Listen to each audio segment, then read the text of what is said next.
ಮಹಾಗಣಾಧಿಪತಿಯೇ ನಮಃ.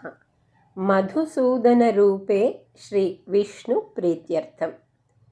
ವೈಶಾಖ ಪುರಾಣ ಅಧ್ಯಾಯ 29. ವೈಶಾಖ ಸ್ನಾನ ಫಲ. ಸುಲಭಂ ಭಕ್ತಿಯುಕ್ತಾನಾಂ ದುರ್ಲಭಂ ಪಾಪಚೇತಸಾಂ ಬೋಧಕಂ ಸರ್ವವಿದ್ಯಾನಾಂ ವಂದೇಹಂ ಜಗದೀಶ್ವರಂ. ಮಾನಿನಿಯು ಹಲವು ಬಾರಿ ನಾಯಿ ಜನ್ಮ ತಾಳಿ ಸೌವೀರ ದೇಶದ ಪದ್ಮಬಂಧುವೆಂಬ ದಾಸಿಯ ಮನೆಯಲ್ಲಿ ನಾಯಿಯಾಗಿ ಜನಿಸಿದಳು.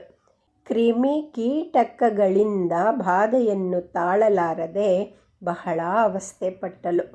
ದೈವಯೋಗದಿಂದ ವೈಶಾಖ ಶುದ್ಧ ದ್ವಾದಶಿ ಪ್ರಾತಃ ಕಾಲದಲ್ಲಿ ಬ್ರಾಹ್ಮಣ ಪುತ್ರನೊಬ್ಬನು ಸ್ನಾನ ಮಾಡಿ ತುಳಸಿ ಬೃಂದಾವನದ ಬಳಿ ಬಂದನು.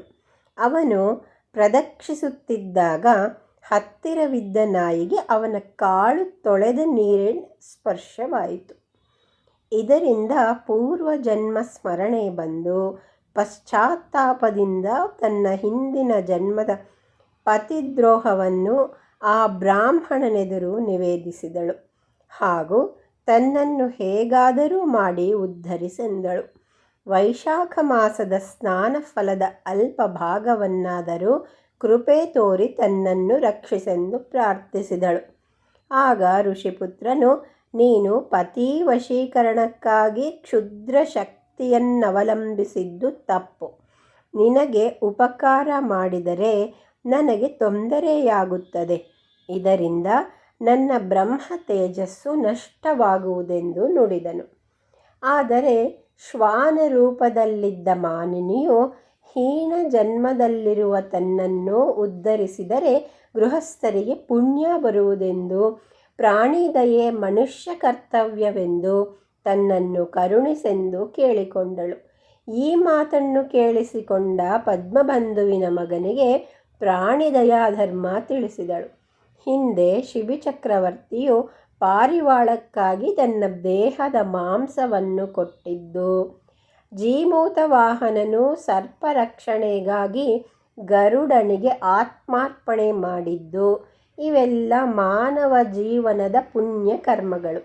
ಹಿಂದೆ ದಧೀತಿ ಋಷಿಯು ತನ್ನ ಬೆನ್ನು ಮೂಳೆಯನ್ನು ದಾನ ಮಾಡಿದನು.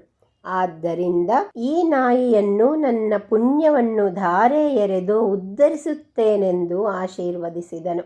ಮಾನಿನಿಯು ಶ್ವಾನ ದೇಹದಿಂದ ವಿಮುಕ್ತಳಾಗಿ ದಿವ್ಯ ರೂಪ ಧರಿಸಿದಳು.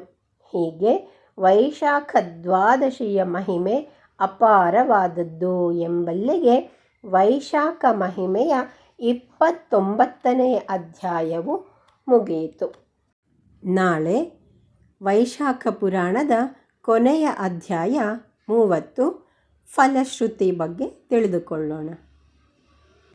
ವಸುದೇವಸುತಂ ವಂದೇ ಕಂಸಚಾಣೂರಮರ್ದನಂ ದೇವಕೀ ಪರಮಾನಂದಂ ಕೃಷ್ಣ ಸೇವೆ ಜಗದ್ಗುರುಂ.